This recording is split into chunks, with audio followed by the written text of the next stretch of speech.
I don't know, like when I just watched Frankenstein, like Guillermo del Toro's Frankenstein, and like what does Oscar Isaac say in that? Like, I never thought what would come after creation.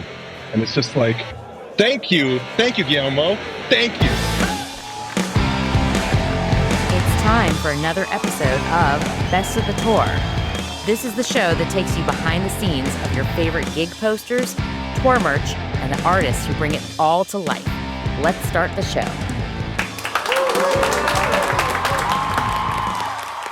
Welcome back. This is episode number 10 of the Best of the Tour podcast. We're entitling this one Muses and Creatures and Skeletons. Oh my. This is an artist interview. I can't believe I'm saying it. I mean, it's incredible to welcome with extreme gratitude and thanks the one and only Miles Tsang. Miles, welcome to the pod. Hi. Good to be here. Miles, I'm going to get started here and just get personal with our audience and let them know that you are a incredible reason, if you will, for the reason that we collect. I mean, I don't really know how to phrase it better than that, but if there is a reason that we collect posters of a particular artist, of a genre, for a band, it's got Miles Tsang written all over it. I became familiar with Miles's work in and around probably the COVID time frame, and you were doing some pieces for the Dave Matthews Band as they did some drive-in series. And COVID was a difficult time for everybody, obviously, particularly, I think, the sort of solitude that it brought as we all kind of tried to figure out what life was like through this thing and on the other side. And missing live music.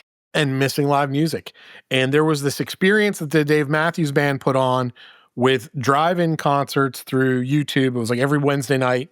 And it was a real carrot to look forward to as like a fan. And they dropped a couple posters aligned with that.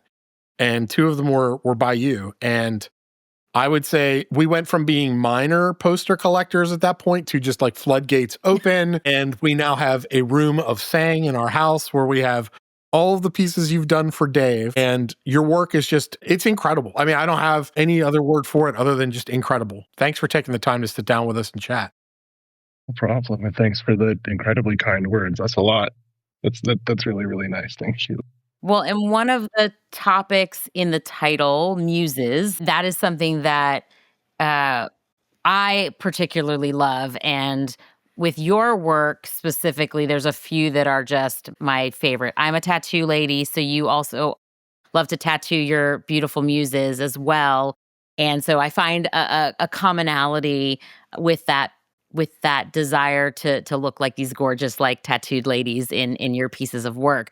But the funny story that Mike and I wanted to talk about before we dive into everything is we'll put up some pictures of these what I call the Space Angels that you did for some Goose shows. That the story is that we collect Miles Tsang artwork for the Dave Matthews Band, but because Miles's body of work is so incredible, our walls would be wallpapered with your work if we had the opportunity to. We had to like selectively choose which bands that we were able to have on our walls. So I found Goose back in 2023. Mike did not, but we had seen these Space Angels. And Mike was like, wow, these are incredible. I was like, yeah, we don't collect Goose posters, babe. Like, sorry, we have to... we have to rein it back. But then I started listening to Goose. Mike started listening to Goose. And somehow, I don't even know, magically, before the holidays, I guess it was 2 years ago, you had a pair of your APs. Might have been 3 years ago now. 23, yeah. So 2 years ago. Okay. Magically was able to get these pieces from your store for Mike, and these are two of our like prized Miles Tsang possessions. That being said, we now collect Miles Tsang Goose posters, so we're just kind of holding our breath waiting for some more at this point. Yeah, they got to hire me again. That's all I can say. There you go. Goose, listen up. That's right. But this was a turning point for us in our collection. Yes. We'd seen work that you'd done, obviously, for 311, for Metallica, for Panic, for Pearl Jam, and it was just like, I would collect them all if I could. I really would. But we had to put restraints on, and there was a time where it was just Dave Matthews. But then, as we grew our catalog of who we kind of chase posters for, chase shows for. Yeah. And Erica got really into Goose is kind of how this all started. And then I started to listen as well. And when she was really in, we were going to shows, I was like, does this mean we can collect Goose posters now? And yeah, she snagged these for me from your shop. They arrived in the coveted poster tube with the red caps on the end. And it was like a Christmas morning that will Constantly just stay in my memory banks forever. If you're like me and Erica, you love passing out stickers while attending concerts with friends, making new friends. Where do you get these stickers? Look no further than stickerrobot.com. They are renowned for the highest quality sticker printing on the planet, world famous, custom outdoor silkscreen sticker printing, free US shipping, and we have a promo for you. If you visit stickerrobot.com/invisible, you will receive 10% off your next high quality screen printed sticker order. So act fast. Going right now. Right now. Right now. And also, thanks to our friends over at the Rock Poster Society. If you don't know TRPS, they are a nonprofit behind the world's longest-running rock poster collection shows. That includes the Festival of Rock Posters in San Francisco, which is a bucket list thing for Mike and I to go to. They have been championing the art of poster for decades. They support both the artists and those people who collect them and preserve them. If you want to get involved, go over to trps.org if you want to become a member and check out their upcoming events. Check them out. What can you tell us a little bit about some of your inspiration? I gave some title here, Miles. Those sort of central characters that I see reoccurring in a lot of your work. I know there's so much more, but I was just trying to kind of encapsulate, if I could, in 3 words. And what I came up with were muses, our favorite ladies that we see. And I think muses could be other than the female muse, but then certainly creatures and skeletons. And the creatures, I think, kind of covers a wide gambit of from dragons to foxes to billy goats to tigers. And then, of course, those skeletons that it's one of those icons that for different bands, maybe something more heavy, more rock and roll, more metal, all the way to the Grateful Dead, jam band, you can kind of fit skeletons in so many places. But I think the way that you do it just comes across in such a authentic and sort of anatomically correct manner. Like they seem very lifelike and realistic, for lack of a better word, because skeletons are not really alive, right? I mean, maybe sort of reanimated skeletons, but depending on what universe and dimension you're living in. Right. But talk to us a little bit about the inspiration there, maybe like where you got your start with it, and bring us up to speed on where you are now and what you're doing. In terms of like those subjects?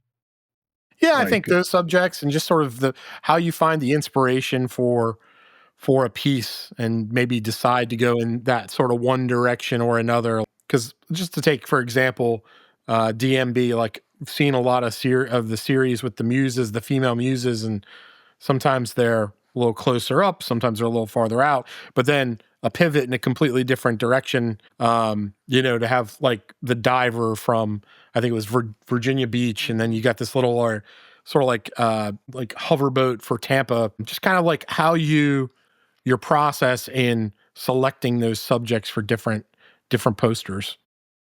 It kind of varies and kind of depends on the band and the occasion and all that kind of stuff. Like every poster is kind of like a balancing act between like what I observe the band to be at the moment, or like what I'm into about them at the moment, or and so there's a balance of like the band, what they bring, and also what they allow, if there's like art direction on their end, and then also like what the fans might want. Like I do kind of prioritize a sort of like for lack of a better term, like a kind of pop appeal. Like I always want to do or select subjects that I think will sell, or that I think people will just find pleasant or pleasurable to just like look at, or just like have on their wall for whatever reason. That's the hope anyway. And then also just my own proclivities, or like what I'm into at the moment, what I'm into that month or the last few months, or kind of what's going on. And those can be pretty blatant, or those can be like a little bit granular and kind of like impermeable, or like it wouldn't even really make sense if I talked about it exactly. Or it could be something just really, really just like random, or just like, oh yeah, I'll just let's do that. Like the Muses, the series for Dave Matthews Band. I think that I started doing, like, I think the first poster I did for them was like that Stingray thing for Tampa, I think. And that one was just because, like, it's like I illustrate the band as these like little wavy beings of energy or whatever that are kind of going through like Florida. Basically, it's kind of like a big it's like a big mishmash of like elements that I associate with that like climate and that area. And the band is visiting through in that, and that's kind of as deep as that one is. And I was just, and then also at the time, and even now, I like to draw little like glowing elements because it just adds visual interest. It's also little white spots that I can apply glow in the dark ink or let foil show through. So and so that's like a printer kind of a thing, like almost a production thing that I like keep in mind. Maybe it's not realistic that there's that many fireflies there, but I just want them there because it looks cool. But it's really it's a beautiful piece, the one that you're talking about, and this was the first one that you did for DMB. It was down in Florida, I think. Was it Tampa area? And yeah, you have the sort of the Stingray in there, and also it kind of almost has this other way to look at it. And I don't know if you intended this or not, but like, because I've spent a lot of time looking at that piece, but it's like a Stingray with a couple sort of like little stingrays above it. But if you look at it from afar, it also kind of looks like it could be like the face of a raccoon. You kind of like, it's like one of those like a Rorschach. A Rorschach, yeah. But I love the little energy guys on the fan boat going through the Everglades and how they are representative of sort of each band member with their instruments, and just a really clever piece and way to depict, I think, what we the fans kind of feel when we're at a show, which is a lot of energy.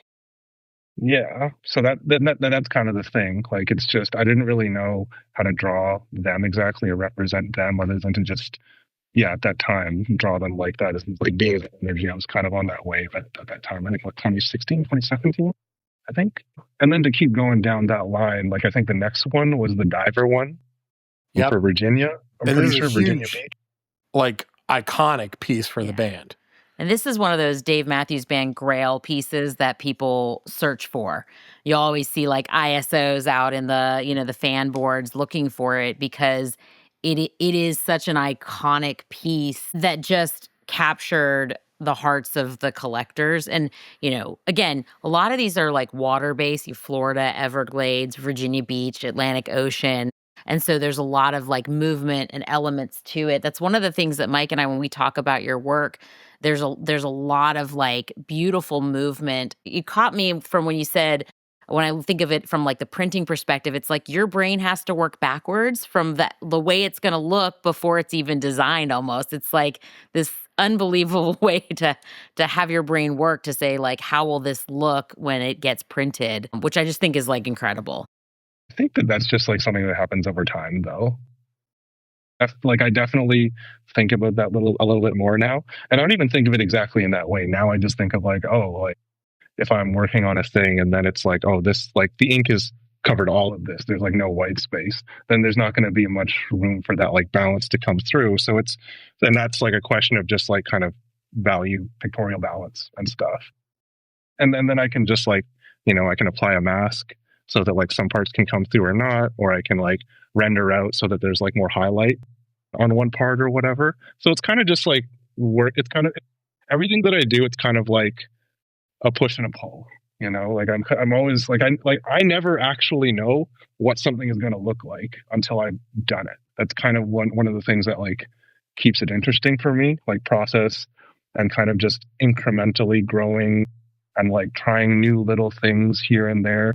Like I don't really take like huge swings on from one thing or another. Like you're not going to see me like try to break like a watercolor painting into a screen print or something of like I don't know, some subject that I've never done before exactly. Like you're probably not going to see that, but you will see, as you've seen all those ladies, if you actually line them up chronologically, I could tell you like, like I wanted to do like another muse or another like pretty lady, but this time I want to make sure that this part is like tuned in, or this time I want to try this, or like or like you were just talking about those Goose posters. Like literally at that time, like I hadn't been listened to a lot of Goose at that time. I just knew that they were a trancey kind of like jam band that has like a very I don't know. To me, the music felt like a little bit ethereal and floaty, you know? Yeah, absolutely. And so literally that was just the vibe that I went with. I was like, oh, I do ladies for jam bands, and this one is particularly floaty, and these are the state symbols, this, that, and the third. And like, I really want to do real good tattoos this time. Like, I really want to draw like some sharp, cool tattoos and really prioritize that. And in the printing, I want to make sure that like it comes through cool, and that like, you know, the layers it looks like it looks like blue ink on skin, you know, or at least more so than I had been able to achieve before, you know. So it's like little incremental like additions and things I'm trying like that. And at the time I picked up some new Air Force Ones, so that's why they're wearing Air Forces. Well, I love Air Force Ones. I've worn them since I was a kid. They're still a great shoe. And that was one of the things the store you mentioned push-pull, and it's a little bit of that contrast. This is, I think you would consider it a diptych. Yes. I mean, these were sort of two pieces. There was, I think, an uncut version.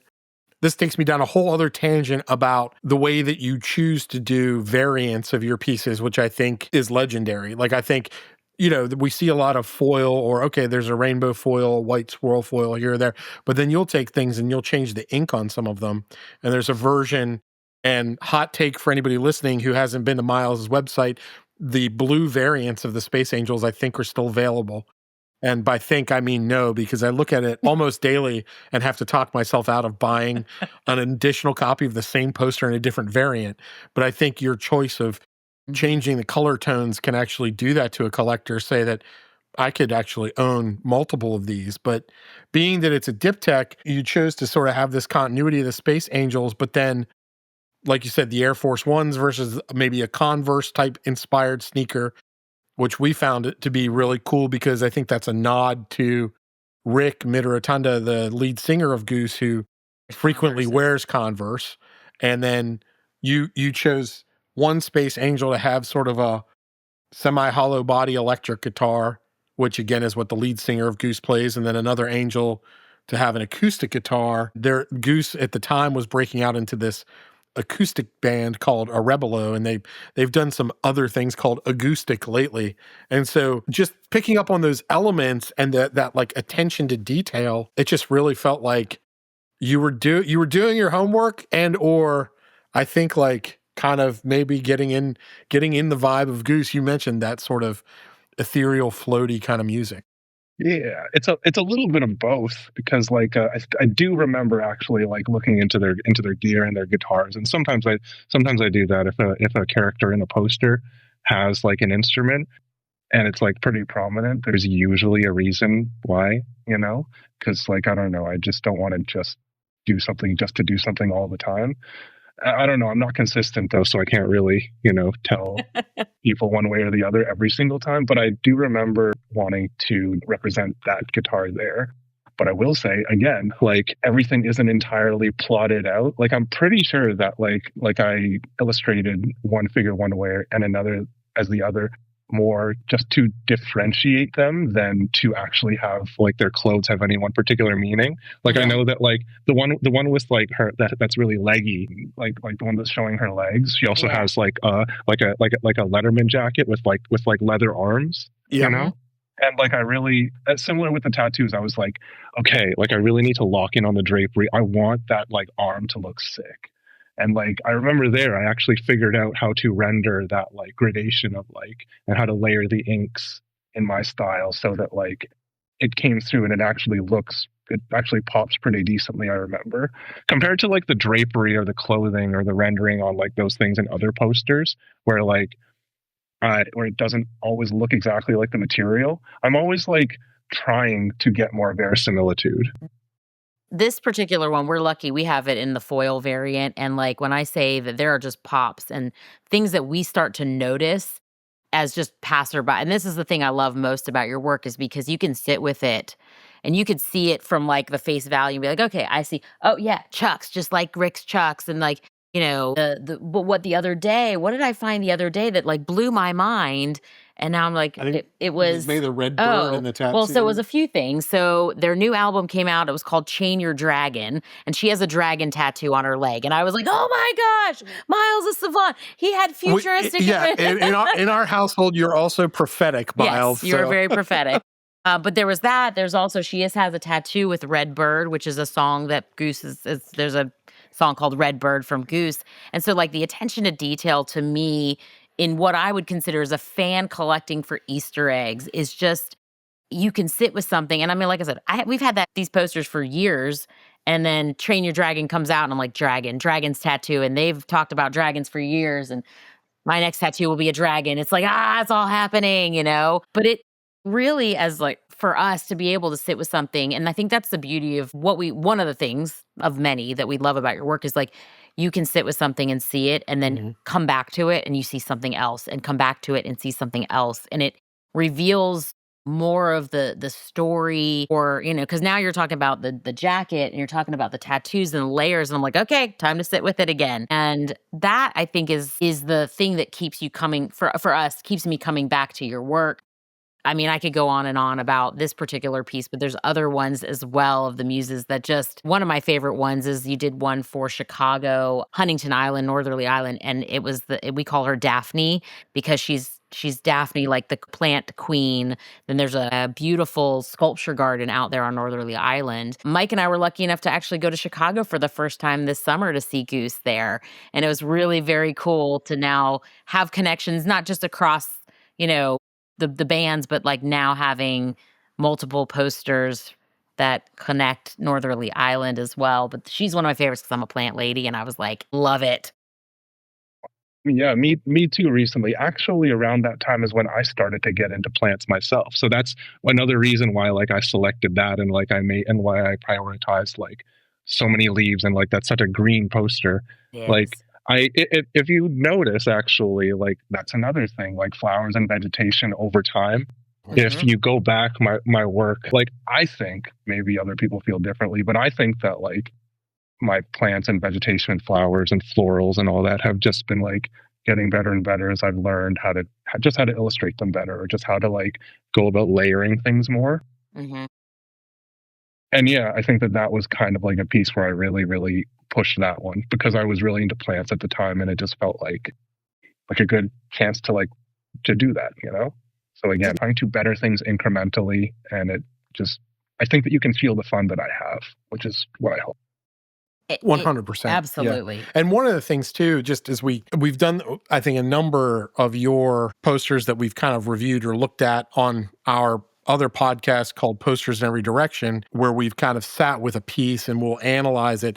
And one of the things that we come across, I want to say in every one of your pieces, I mean, nearly all of them for Dave. I mean, there's one for Dave that was a little different, but we even commented on why that looks the way it was sort of your second diver that you did for him. But what I'm getting at is the lettering that you use, the choice in sort of calligraphy to design the name of the band for the piece that you're in. And again, I'm pointing at the references that I have.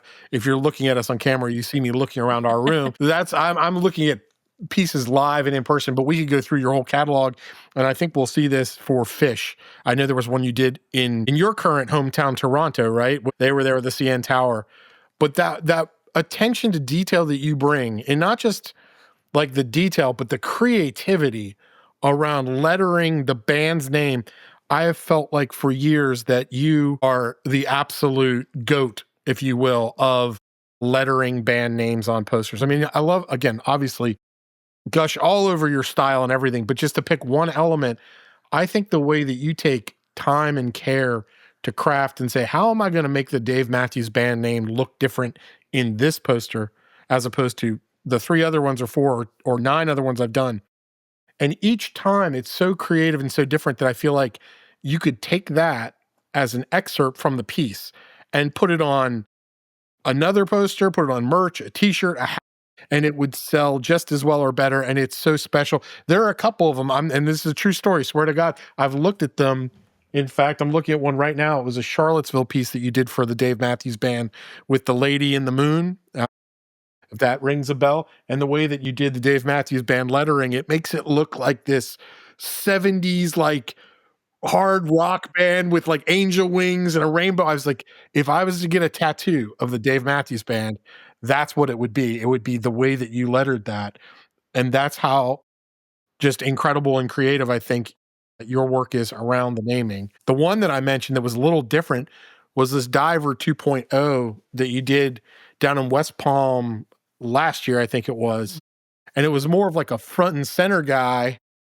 And it looks like he's kind of taking a picture underwater Like it's Yeah. National at Geographic. us. But then we were like, yeah, it was like a throwback to like the National Geographic magazine cover that we would look at when we were kids. At least that's what I got from it. And I was like, that's even clever because it's just sort of lettered, you know, very basic Dave Matthews Band. But that's how it would appear if it was in like a photo journal or an oceanic journal or something like that. So I didn't even make that connection that would be appropriate for that. I think that one in particular was just kind of in reaction to all the other like posters I've done up to that point, because like you're describing very generously that like there's a lot of like kind of calligraphic and gestural kind of like big kind of very movementy kind of things. And I just thought that like, okay, like I'm doing another Diver. Okay, I want to do the Diver a little bit different, and like I want like other elements to feel notably more different. And also I think that one at the time was a case of like work smarter than harder. yes, Because some posters also like are a little bit like that, because I'm usually like working on 1 to 3 things at once. And sometimes if a deadline is closing in or what have you, then like I will have to implement something like that. And again, it just happens to work because I've done all these calligraphic logos before, and then this one just stands out a little bit more. And I also like think that one in particular, like the composition, it's pretty like, as you're saying, like straightforward. The shapes are pretty like, they're pretty like uncomplicated, you know? yep. And Very I say, symmetrical. and I don't say that as, and I don't say that as like a bad thing. To me, that's something that I've come to learn over time, that like horror vacui or like just filling things up to fill things up isn't always the way. You know, that's like that's a maturation thing. I didn't always, I knew that, but I didn't always feel it implement that. And I am now, as I mature, hopefully, I'm trying to do better with that, and to, you know, just kind of let things breathe sometimes, or just like I'm still going to be obsessive over every element, and I'm still going to fill in as many gaps as I can and kind of give you as much as I can with every piece. But sometimes I'm like, okay, I don't have to go too crazy, because like that breathability will, you know, it'll be a contrast to the madness like that's also happening in there, you know. Does that So, kind of yeah, happen on a that's piece? Does that kind of happen on a piece by piece basis for you, where you kind of get that feeling as you're in it and just kind of like, yeah, that's it. It's done. It's a little simpler this time. I don't need to kind of, yeah. Yeah, sometimes I'm trying to like lean into that, because it used to be so stressed. Like like a lot of my, like earlier in life, I would put so much pressure on myself to be like, okay, I need to be like a warrior in this, like, you know, the loudness wars, you know, when everything was like blown out in like production for like a while there. Like I remember like there was a time once gig post, I mean even now to a degree, but I remember everybody was just trying to have more lines, just more details, more this, just a cram full of stuff. And like I still do that to an extent, but like I try to do that now with more purpose, or with more like intention, I guess, because I'm just trying not to put all that much pressure on myself. Like not every piece needs to be more detailed than the last. It can just be kind of like, it can be as detailed as I can be at that moment, but then, you know, maybe there's something else interesting about it, like in the meaning of some of the imagery, or the choice to even like select certain kinds of things, you know, and just kind of let them be as they are. Like there's a few that I've tried to do that with this year in particular. Well, one of the things I love is when you share your kind of like warp speed videos on how you create the pieces of work. And the one that I like is most recent in my mind is the one from the Grateful Dead, the 60 Grateful Dead 60 out in Golden Gate Park that just recently they just had back this summer. And you had a triptych that you were able to do. And when I like say that it broke my brain in so many ways. One, to just from the time, I believe you said it was over 60 hours, maybe even more to create that. It was more than that for that Yeah. one. Like that, like I think that like if I don't remember how much I put there, I feel like that'd be like I don't remember what I put there, but like it's always longer than like than the time that I put on there because that's just like the amount of screen time that I was able to record, and I sometimes forget to hit record, or I don't count like the sketching time beforehand or the negotiation, or if there's any other post processing that I need to do. Like it's just literally like that's the amount of time that I spent that you see there. That's like the drawing that's sped up to, as you say, like just a minute because we all lead busy lives, and I just need to get the point across that like, hey, I did this. Yeah. Yeah, talk to us a little bit about that. I know this is a big hot topic in the industry, and feel free to share or not share as much as you like, but I think that sort of like nod to the community or that demonstration to the community. Number one, I enjoy it as a fan and collector to just see behind the scenes in the process. But I heard you say it's a little bit of like, hey, here's some evidence that I actually drew this, which to me lends an ear towards this larger debate around artificial intelligence right now that we're hearing in the industry, like AI and the sort of the threat of AI for everything. I mean, in our day jobs, there's threats there. In the things that we love and collect, there's threats there. We're believers, just so that the like-minded folks you're talking to, that this stuff, I mean, it has no place, in our opinion, really, in the gig poster scene. I think to try to have AI that replaces or somehow mimics artists just sort of misses the point. It like defeats the purpose in that what we as fans and collectors are most interested in is that sort of soul in the artwork. It's that new perspective by the artist that we love, that we've come to know, that does a take on a band that we're paying money to go and see.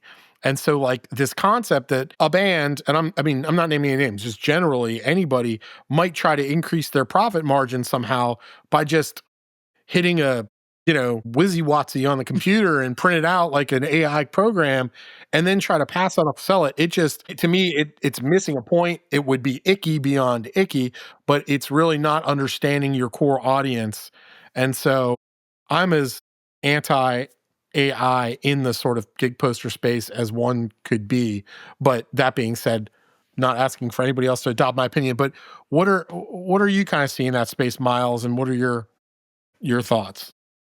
Well, number one, I have always documented my process. Like, I feel like actually when I started out, that was one of the things that gave me a bit of a boost coming up. Like, when I started doing gig posters like full time in 2012, you can actually go to my website. I may have taken it down, but like it might still be out there. I can turn it back on. But there are blog posts from like, I think 2012 or 2011 until like maybe 2016, 2017, where I documented every single poster I did from concept to sketch to illustration. And this is also during the period where I was also doing all of my own printing, which I'm not anymore.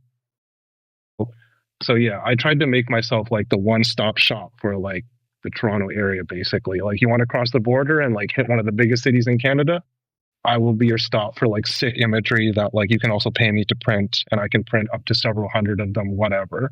And I was able to service like small to medium-sized bands at that time. Pretty well, and that was kind of like those are kind of the grind years where I really didn't like that's a lot of work, doing the actual work, doing all of the printing, and then also documenting all of it. This was like before the big like tech pivot to video, and which is when like I kind of like stopped, because I think around that time I started to hear people just say also that like, oh, it's cool that he documents everything, but it's the same thing every time. And I was like, you know what? True. I don't need to write a whole blog post every time. So I kind of let that go for a while. But like that's when I think I migrated more to Instagram, and that's when I would show more clips, previews here and there. Everybody's doing that. But yeah, over the last few years, I've started to do like full time lapses. I forget where I got, I think I got the idea from like those Procreate time lapses that are automatically generated on the iPad, because like you can just spit that out real easy and people just do that. And I wanted to do that with like my posters, but I don't draw on the iPad. I can't get into it. Like I need like a full like Wacom setup with everything like that. I'm just used to that. So anyway, that's that on that. Like I've been doing it forever, and this is kind of just an extension of that. And it just kind of is like a happy happenstance that it does offer like verification in these increasingly like artificial and like what's even real times that we live in. But on the topic of AI, which I don't even like to think of it as like artificial intelligence, because that's like what they're shooting for. They're shooting for general artificial intelligence. They're shooting to create a sentient being to then enslave. That's what it is. You know, Problematic. if you think if you think of, yeah, I think of it as like automated intelligence. Yeah. Because what they're really doing is just dumping billions and now trillions of dollars, attempting to, into this number generator whose entire purpose is to basically take any economically viable activity and automate it so that workers and laborers can be cut out of the equation. And I don't like that. I respect workers. I respect blue collar people. I come from that. And here's a quote that I'll just quote. Remember, everybody, the true purpose of AI is to allow wealth to access skill without allowing skill to access wealth. Just remember that. Yeah. That's a phenomenal quote. It is. Yeah. And like even like to get, you know, not to get political or whatever, even like all of this, it's hurting all of us. Like right now, these companies that are like pushing all of this, that are hyping all of this up, like I said, they're dumping trillions into they're dumping trillions into things. All these companies are now just forced by like through centrifugal force, it feels like, just being drawn into this like capitalistic hype cycle that is just about like anybody that hops on can maybe make money, maybe, you know. But right now, I think that what's the stat now? Like out of the S&P 500. Like I think only 7 or 10 companies are now holding up like a third of the American economy. Yeah, that's right. That's about right. Yeah, and it's So, something that I have an art history background, and so my degree is in art history, and I studied it from Renaissance through all the way to modern art, and that was where I really had a specialization in. And I think Mike and I would talk about this from the consumer perspective through the lens of art, is that it feels like there is absolutely something that's generated through the AI algorithms because it's essentially stealing content and art and styles from humans that have created these beautiful pieces of art to then amalgamate them into something else. It lacks what Mike said earlier, soul. Yeah. And I think that that's the thing. I'm hoping that as consumers in the art world, because that's what we are, gig posters are 100% a type of art that we collect and that we prioritize in our home. We have a lot of people who come over and they're like, "Gosh, you guys have a lot of concert posters." I'm like, "Yeah, Susie, you got a lot of yes. Monets, printed Right. Monets on the wall. Like same. It's sick. Like our house is awesome, but we know that when we go to the merch booth and we buy a piece of artwork that was created by an artist." Or from the AP sales, we know that like our dollars are going directly to the humans who spent thousands and thousands of hours creating and cultivating a craft that I truly believe, and this is my like own optimistic mindset, is that like it will never be able to be truly replicated by the artificial means out there. Hopefully, at least for me as a consumer. What Miles was getting to was like this attempt to create sentient, right? It comes with other moral dilemma complications. Yeah, but people don't want to think about that. They're just like, yeah, but like, what if we could like create this thing that was as smart as humans and that did everything and was like emotional and had everything that defines humanity, but like we just didn't need to like pay them or worry about like what they want at all. We can just turn them off and on whenever we want to just do whatever we want. And like, that feels like prison. That feels like slavery to me. Right. And it always ends badly. Watch any James Cameron movie, watch any Matrix, always ends badly. Yeah, and if you want to get into the pop culture like loop of it all, like these dumbasses that are actually like pushing all of this stuff. And I don't mean like the people on the ground who are just like, "Oh, what's AI? This. I mean like the people who are like writing the books that are like giving Sam Altman like his juice. Like these people are just like nerds who are reading like 60s and 70s fiction, and they're just basing all of it like on that. And there's just enough removes and people don't read or like care enough. I don't even want to say that. Like it's inaccessible. Like it's just not common to like think about that because all you see are these market benefits that people are just pushing, quote unquote, and like, I don't know. I just don't like it. And I'm not gonna like shit on everybody unilaterally who just like uses it or plays with it, because like I understand, you want to be the first mover, the shaker, this, that, and the third. And like, who knows? Maybe we're wrong, and there is some revolution that like is beyond all of this. Maybe Sam Altman, when he does get his $1 trillion like government bailout, maybe that'll be a good thing. Um, There could be abundance for all in it, but at the same time, I mean, look, there's a part of me that's like, would it be cool to hang out with C-3PO and R2-D2 and have a conversation? Yes. But at the end of the day, that's Star Wars. They were acquired from Jawas, who were basically junk dealers or traders of sentient life in the desert to work on moisture evaporators so that Luke could go into Tashi Station and pick up power converters. Like, it's the same, and it's not a happy life for C-3PO is my point. Yeah, and that's fine, again, in the confines of fiction, where you don't actually where it exists within that like 90 to whatever, how many minutes like time frame, or however many sequels or whatever. Like, those are our windows into that world. But like if you're going to bring that into our world where we exist, where we perpetuate, like, I'm sorry, but like you need to think like further than like 90 minutes, or further than like, I don't know, like when I just watched Frankenstein, like Guillermo del Toro's Frankenstein, and like what does Oscar Isaac say in that, like, I never thought what would come after creation. And it's just like, thank you Guillermo, thank you.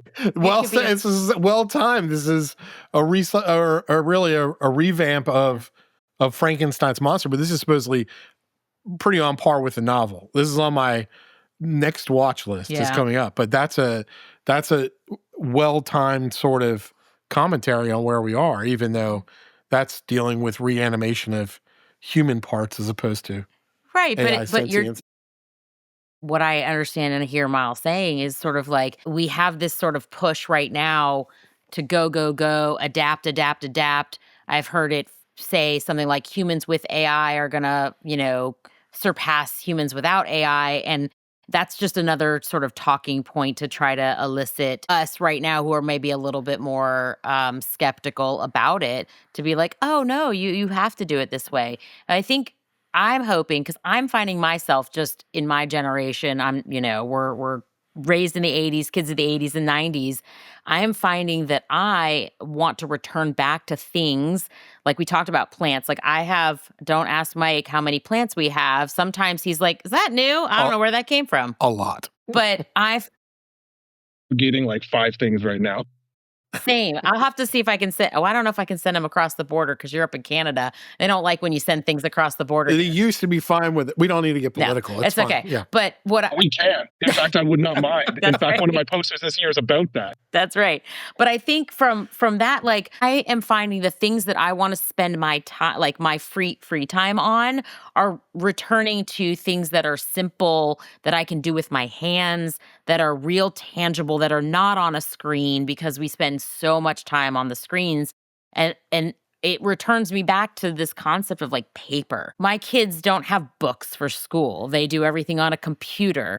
I am a big reader. I prefer to read paperback books or hardback books, like physical paper. There is an energy exchange when we, I think, interact with something that is not technical or mechanical. Mm-hmm. That there's something about hands in the dirt when you're propagating and you're replanting your plants. There's something about going to the merch stand, and when you get that paper, sometimes you just smell it a little bit, because, there's that smell of the ink on paper. And then there's the tactical piece of, especially now we see a lot of artists doing different prints on different types of paper. We've seen different, like, full-on color papers and things of that nature. But I hope, and maybe this is, again, optimistic Erica mindset, is that like there is almost like a return to the basics and the simplicity and the things that we cannot create on the computer. If you have the skill set to be able to make your food out of the ground from a garden, that you can draw with pen and paper, pencils, like, I think there might be a anti-tech like renaissance, maybe.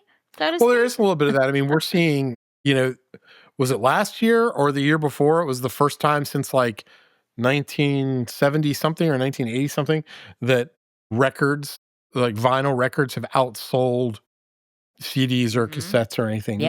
because they had kind of gone extinct, and now there's this whole vinyl revolution. And both of our kids, we have a son who's almost 17 and a daughter who's 12, and both of them are into vinyl music. And it's been this interesting observation because that's a tangible, form of music, whereas up until that point, they really only had streaming. Yeah. And so Yeah, for that's them, this concept of like, you can hold an album cover in your hands and you open it up and there's like things to explore and discover. It is this sort of analog kind of, renaissance. I do think that that's like a big part of things. You mentioned like streaming, right? Like, what's the saying that's going around now? You'll own nothing and be happy. I think that there is something to like people getting interested in like collecting and like tactility and physical media and all these things, because I don't know, you could just live in a fucking IKEA shoebox and just be streaming everything, and like, you could do that. That's that's efficient, and you're saving and you're doing all this, that, and the third, right? You spend like $10 a month or 15, whatever it is, on Spotify. You can own the whole world, but you won't really own anything. You'll have access, but you won't really own anything. And I do think that as long as we I think, maybe it's a little woo-woo, but like, I do think that as long as we are like human beings that occupy physical bodies, there will always be something to like tactility and like physical touch and like just things existing in the reality that we can perceive with our senses, that isn't so intellectual or technological or removed. And, for a time, I think that like even those latter things were like, we embrace them, and we do embrace them now. Like, they're so ubiquitous, right? But I think that, amongst people who are mindful, especially who knew what life was like before these things, there's definitely like a counter movement or like a desire amongst people that like know that, or people who are learning that. You see Gen Z kids now who are like, oh my God, here's a tape deck, or like, or like a whole like, I would have never thought that people didn't know who Metallica was, but apparently Stranger Things introduced like the entire Gen Z to Master of Puppets, and I was like, wow, I'm old. But also just like, and like I see kids just being like, yo, like playing guitar.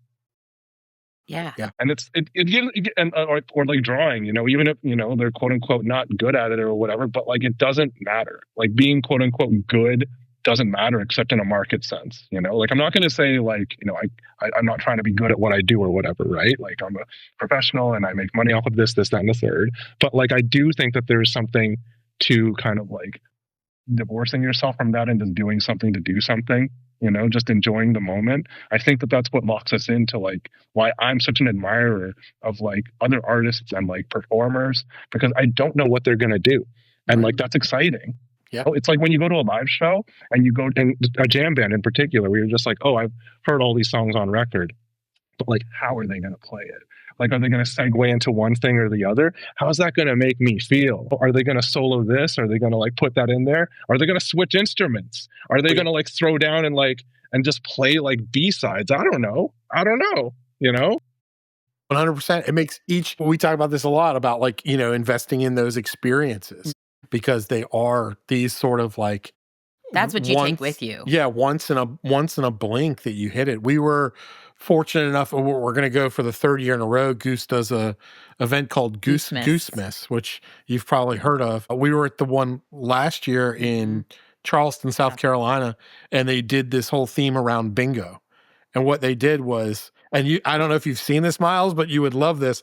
They decided they were going to draw bingo balls with the name of the songs on them, and then show the band. That's sick.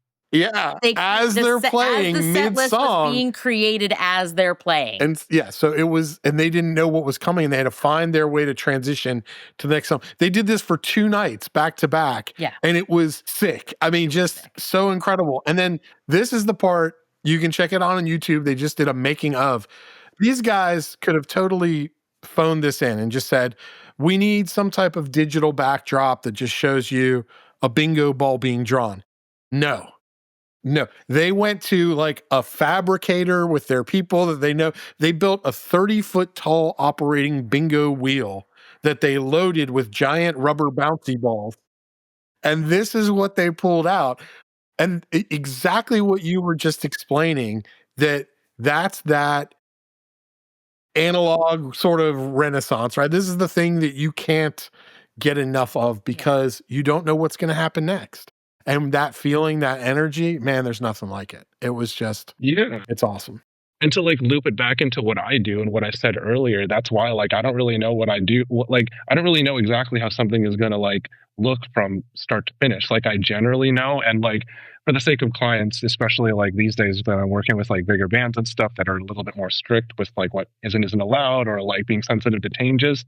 Like I will try to be a little bit more accurate, but I still don't know how it's going to look. Is this element going to be like I don't know more highlighted? Like how's that going to look when it's colored? Like is this going to be more dark or light or like or you know for bands that like give me a little bit more leeway, I can just I can be like you know what.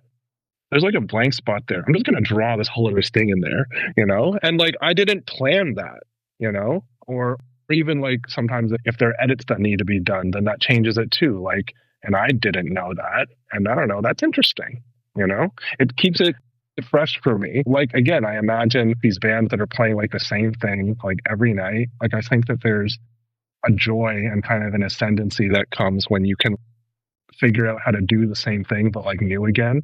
And maybe it's not new to everybody, but it's new to you. And like if you really feel that and you work towards that and you kind of make that your thing, I think the people feel that.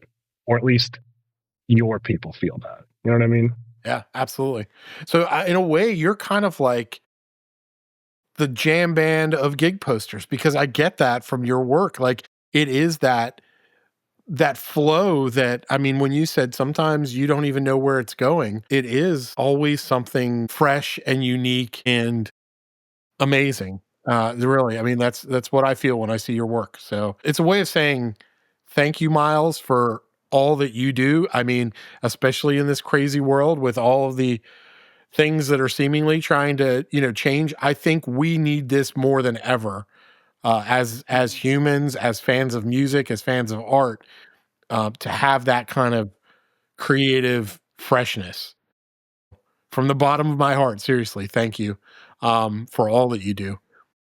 What can you tell us about anything coming up in the near future, in the maybe turn of the year in 26? And if you can't share, we understand. Any cool projects or anything on the horizon?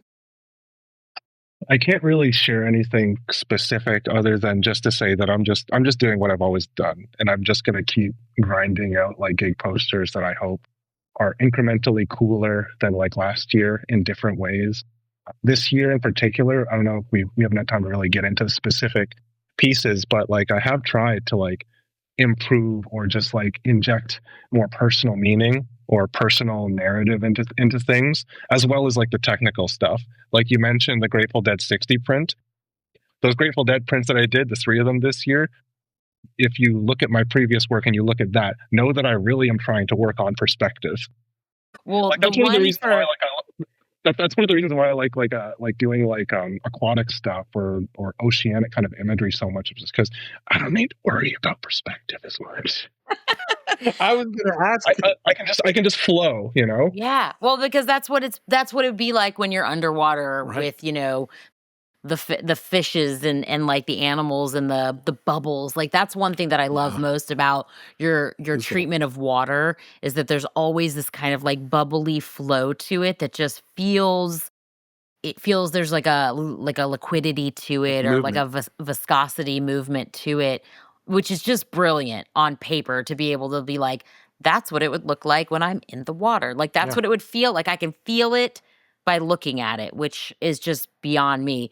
The Grateful Dead piece, like you did one for the Sphere. So you had three this year. The Sphere, Grateful Dead 60. I think Yeah. two of them were for the Sphere, and then one was for San Francisco. Yeah.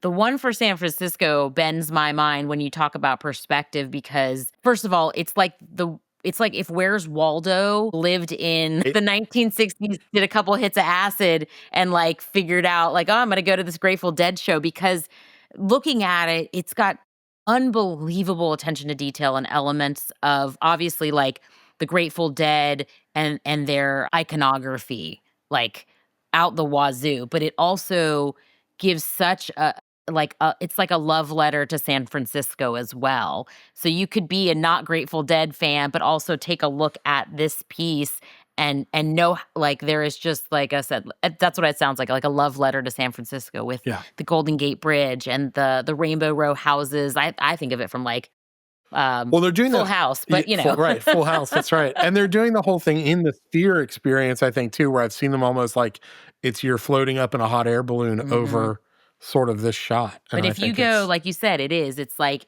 there's the group of these unbelievable skeletons that are like, it's like they're running for the rail. Like that's what I think of. Like they're running to go get front row seats to the show, but then everything kind of is like in this like distance, and almost like I've seen people do those pieces where they like the videos where they zoom in and zoom in and zoom in, and then it becomes another piece of artwork, and then it zooms in and zooms in.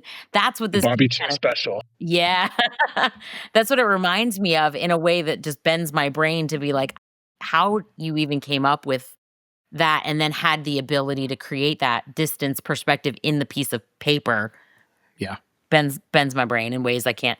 It took a while, that's all. It just took a long time. And yeah, that piece in particular is definitely essentially a love letter to San Francisco, featuring some Grateful Dead iconography. I actually was told not to include like every bit of Grateful Dead lore or whatever. If you notice, there's no I don't think there's turtles.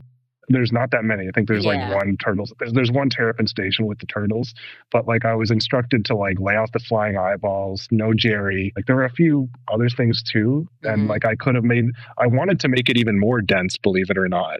But like they were like, just keep it to skeletons, and so that's why that one in particular, it's more San Francisco than like the preceding piece. Like I'm literally being like, I visited San Francisco. What do people do there? They like to be outdoors. They like to walk. They like to jog. There's so many dogs. It's great. So yeah, I just tried to kind of incorporate like that, more so than it's cool that like you got the vibe of like of them like rushing and like being behind the rail and stuff. But yeah, in my mind, those skeletons are just chilling. They're just existing and just enjoying each other's company. But that's the thing. It's like I say when we go see live music and get the excitement of going and waiting in the poster line, one, because it's like this, what are they going to do next? What we've been talking about through this whole conversation, because again, oftentimes sometimes we see the poster like a little bit beforehand. There's a little bit of like a sneak peek or a drop online, but sometimes we don't know until we literally get up to the merch booth and we're like, oh shit, oh my God, it's Miles Tsang. We're like, and then, everyone's losing their minds about it. The hardest thing is when we're not at the show, right? For a band like DMB or Goose that we collect, and then it drops and it's one of your pieces. And then there's this spike of adrenaline and anxiety that I get immediately. That's like, I'm so excited. There's another Miles Tsang. Oh my God, how am I going to get this? And then it's immediate like, okay, focus, Mike. Who's at the show that we know? Texts immediately start going out. And so shout out to my buddy Jay, friends of ours, Jerica and Jay, who were actually this summer at Noblesville, also known as Deer Creek. And literally this moment happens. Another Dave Matthews Band poster by Miles in your ongoing series that you refer to as sort of the Muses or the Divine Feminine. Fortunately, my good friend, and we poster buddy for each other in different spots and catch up whenever we can. But my buddy Jay was like, I'm here. I've got you a foil secured. We're good. And I was like on Easy Street. I felt so relieved. And so we have that up on the wall as a part of our collection. And this is my specific question for you, Miles, on this. If you can, this is exciting to me, where it says this piece continues my Divine Feminine Muses series for the Dave Matthews Band, et cetera, et cetera, et cetera. But it specifically says continues, Miles. It does not say concludes. So am I reading that correctly, that there's a chance, a possibility that the Muses series could, in theory, continue into the future? Yeah. Yeah. I'm not just going to stop drawing pretty ladies just for no reason. Unless I just get like a heaping of like a whole load of criticism that like is somehow warranted, which I don't think it would be, or just like they just like stop selling entirely, But I don't think that happens. Well, if you go, it's a safe bet. Yeah, if you Safe go bet. to your website and go to your shop, consistently the lovely ladies and the muses are always sold out. Same with like Queens of Stone Age, same with your Metallica prints. Like there is a consistency to looking through your shop and trying to be like, "Oh, I would love to get something." We've talked about this on the podcast, as we're coming into the holiday season, and I think as maybe in the instance of let's try to support our artists instead of going to the big commercial boxes and things of that nature, to go look at our artists' shops to see what potentially may be available, and shop for your loved ones and support the artists that you love Directly through their directly through website. their websites. Your website's very easy to find, www.milessang.com. And you can go to the 3 bars in the upper right corner and go to the shop and see what may be available. Anything that maybe could be coming out to, wet the whistle of those who are looking to shop. If you've got any AP drops coming up or any art prints that maybe you've been working on. Art prints are just kind of like holstered, like they're on the list, but like I haven't had time to really like work on any new ones, that aren't just like converting or get like an old gig poster into an art print. A few of those are locked and loaded, but like I need to find the right time. But yeah, I can't say exactly which gig posters for the time being. And like I'm reticent to recommend doing that because I will say that like I've got a couple of things coming out in December, but like it's kind of like the timing is kind of like pushing it kind of close to like if you want to get that for Christmas, I don't know if I would recommend that. Gotcha. Well, we've done IOUs in the past where we've pre-ordered something. And in the card, it says you will be receiving this at some point in time when the shipping happens. So I wouldn't have anyone dissuade you for shopping in your space. But Yeah, and I would say to the fans listening, if you're not familiar with Miles' work, well, first of all, I'm not sure if you've been maybe on an island or in like Castaway with like a volleyball or something, but check out his work on his website and on Instagram. And for those who are tried and true Miles Tsang fans, know that there are some really cool items available in the shop right now. Like as I sit here and scroll, I feel myself getting into trouble and my wallet's starting to hurt. But that's a good thing to support incredible work by incredible artists like Miles. Yes. So check it out and find something for yourself or for a loved one for the holidays. And I do Please have one do. little question that we've kind of been noodling on to ask some artists. You had mentioned earlier that you're also a fan of other artists in the industry, in the space. Just out of curiosity, is there one piece or an artist that you're just like, how do they do what they do right now? Is there a piece that's come out recently that you were like, damn, I wish I did that? Oh my gosh. There's like, it's funny, like when you mentioned like the adrenaline effect that you get when you like see that I've like dropped something, I definitely feel that with like a bunch of artists too. Sometimes from I want to get this perspective, but more often it's like, oh my God, this bangs so hard. Oh, okay. I got to step up, Yeah.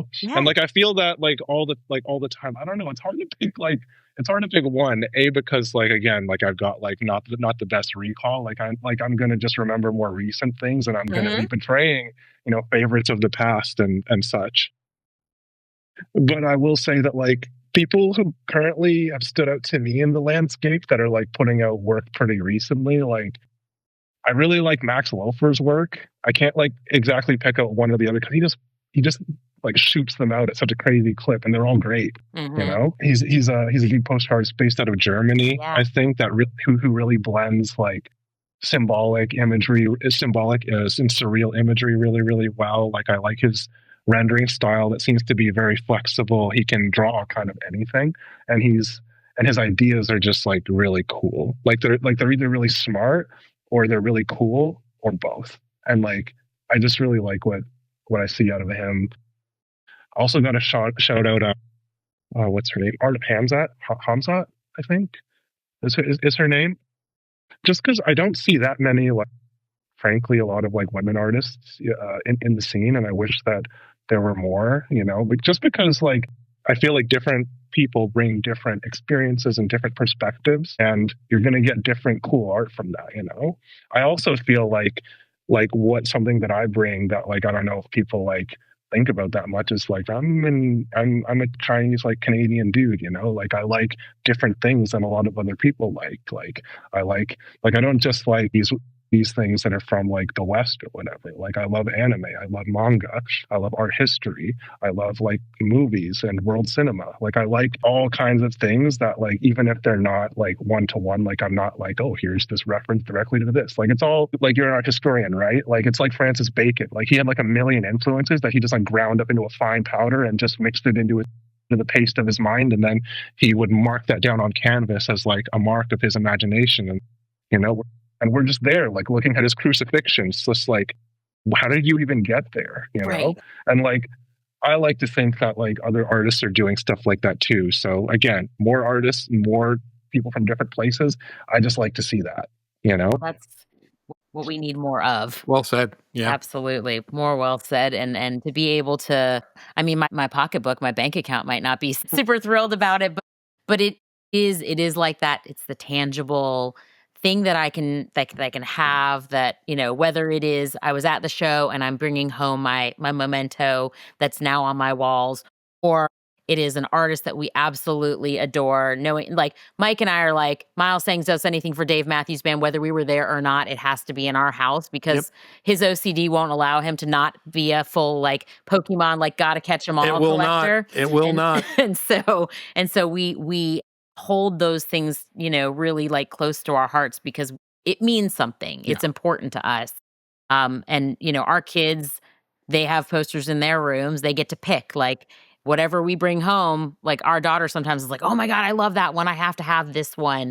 And you know, our son has more of a penchant. He loves like a little bit more like heavy metal band stuff, and so he picks up some of the stuff that, you know, again, we've got along our ways. Pearl Jam poster here or there. Here and there. Yeah. So, you know, it's pretty cool to be able to see their love for it. And I do hope that maybe our desires and their kind of love for the tactical and the tangible, playing guitars, getting their records, drawing, you know, going outside, putting their feet in the grass. Maybe that's a generational shift that I think we can see again, that more natural revolution, Well, analog revolution. I'm waiting for the moment the kids, like our daughter asked us, she said she got something from Taylor Swift and it was like a box set and it came with a CD, and she's like, "What's a CD?" And I was like, "Well, it's the thing that came after records."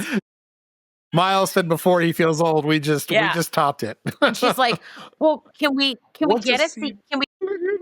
Yeah. Right. Now she wants to get a CD player, and I was like, "Yeah, we got you a record player." Right. To eBay we go, because where do you even buy a CD player anymore, right? So around and around and around we go when it comes to the cycles of things. But I think at the end of the day, if we all just return back to the real, the here and the now, what we can touch, what we can feel, the energy that gets exchanged from it, I think that's the best.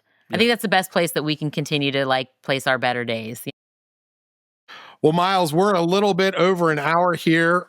Oh, Wait, go ahead. Before we do that, though, I do want to go on like a little bit of a rant because like we didn't get into like certain specific posters, but you mentioned like the DMV Noblesville poster, and I will say that like that one has like some special meaning to me that like I would like to have a little ramble about. Absolutely. Before we go.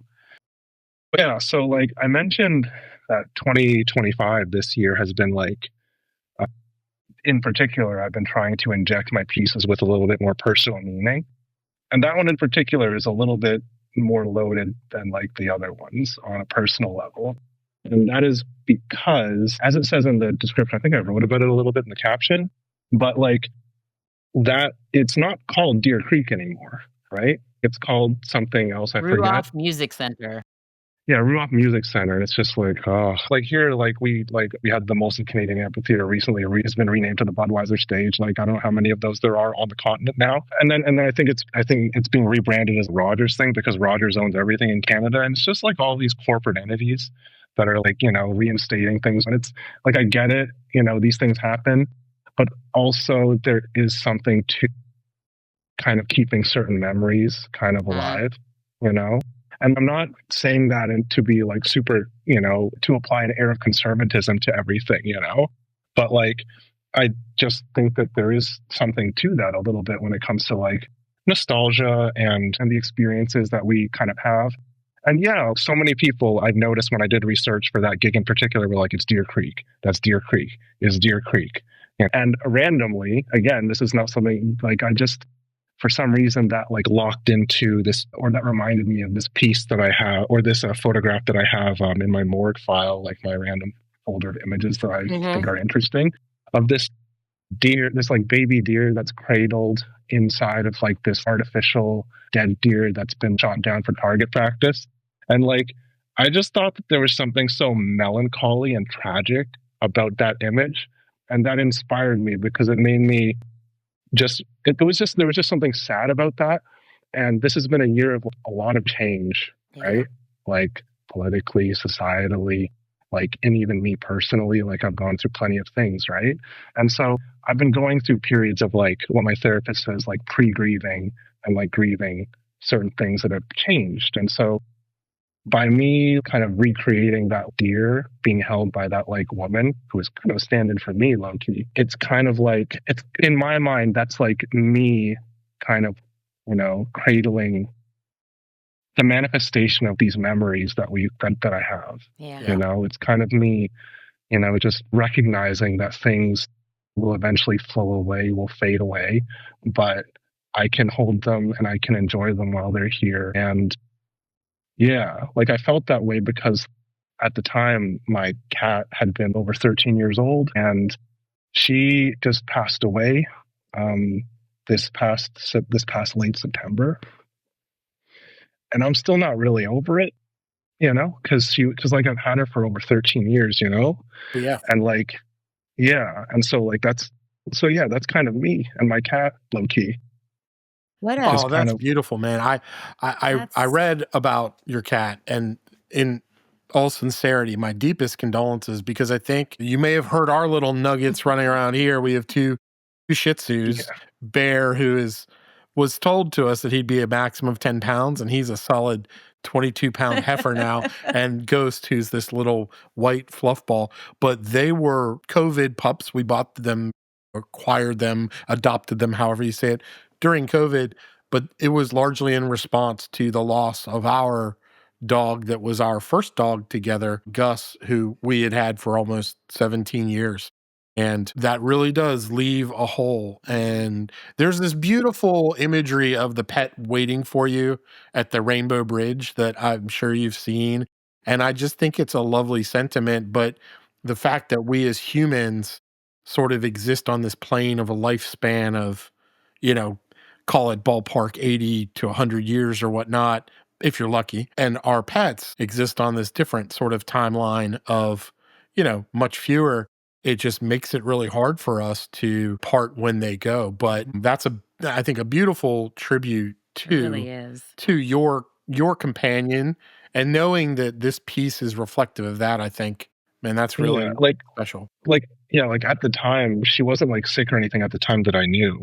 I just kind of could feel it, because she was like 13 at the time. And like, like at that age, like every year is a blessing, And so for some time I'd been kind of anticipating it, And so that's kind of like the meaning of that piece of just kind of holding on and remembering things that were, and just kind of, like holding them while you have them, and just kind of knowingly, just kind of knowing that, and not holding on too tight, not pushing anything away, just like being there, in that moment.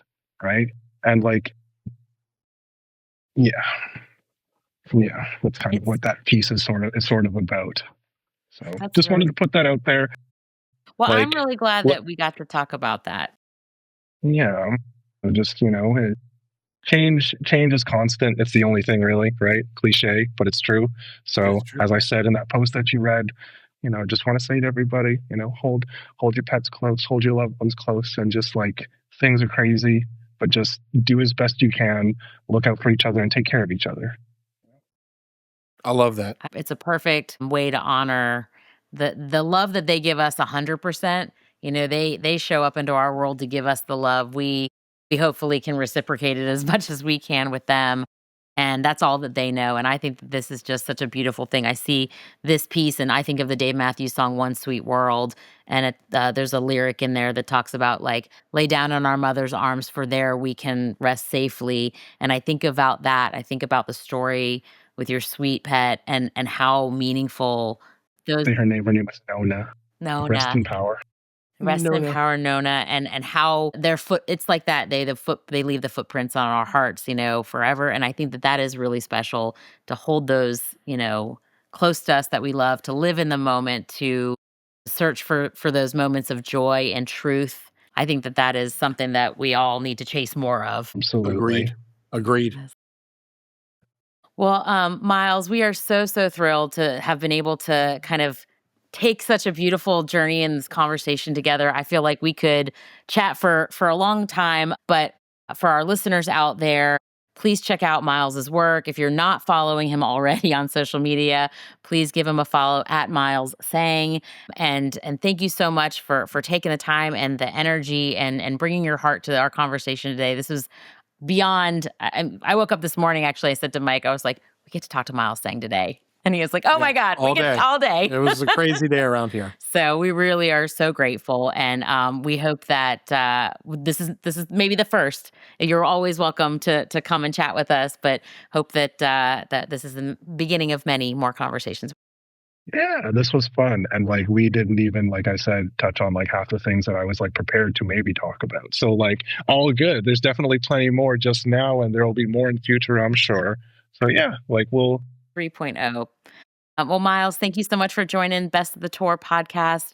And we look forward to seeing what else you have coming out end of 2025. And hopefully can be waiting in some poster lines for some of your work in 26. Thank you so much, Mike and Erica. I really appreciate you guys, putting on these podcasts and giving us artists like another arena to express ourselves. That's important. That's important too. So appreciate that. And thank you so much for all the kind words and all the boosting. Like it's just sincerely appreciated. Awesome. Pleasure's all ours. Thanks so much, Miles. All right, Best of the Tour listeners, it's time for the Tour Tracker. Your guide to the shows you don't want to miss. A band that has stood the test of time and needs no introduction is Sublime. Check them out. They will be on tour starting December 10th, 2025 in Tulsa, Oklahoma. The tour is going to run well into the spring with lots of notable dates, including a 2-night stand at Red Rocks Amphitheater in Colorado, April 17 and 18, 2026. Check out SublimeLBC.com for all the tour dates. I am always blown away by the incredible posters that Queens of the Stone Age have while they're on tour. If you want to go check out Queens of the Stone Age, see where you can get a cool poster, they're going to be kicking off a 2026 tour with System of a Down over in the UK. And when back in the United States, they're going to be with the Foo Fighters starting August 2026. If you want to go check out where you can see Queens of the Stone Age on tour next year, go to QOTSA.com/tour/ to go get tickets. And that's your tour tracker for this episode. Have fun out there, and we'll see you on tour. Best of the Tour is presented by Invisible Industries. Find us at www.bestofthettour.com and on all major streaming platforms, including Spotify and Apple Music. You can also catch Erica and Mike on their other podcast, Posters in Every Direction, streaming wherever you stream your podcasts from. A big thanks for listening, and we will talk to you next time. If you're digging the stories that Erica and I are bringing you, and if you'd like to keep these podcasts going, please consider tipping us in the tip jar at buymeacoffee.com/bestofthettour. That's BUYMEA coffee.com/bestofthettour to support the podcast. Thanks, y'all. Are you looking for some ways to get inspired and make some creative magic happen? Then you need to go stock up on art supplies. Head on over to bestofthettour.com and hit our Blick affiliate link. It's the same price voice supports the show. Go check it out. If you're like us, you love supporting the independent artists who make the art for the posters we love. So if you're looking for a new poster, look no further than shop.invisibleindustries.com. You can find their print collections, including art prints, limited edition prints, remarks, original works, and much, much more. So go on over to shop.invisibleindustries.com to go check out what they've got in store.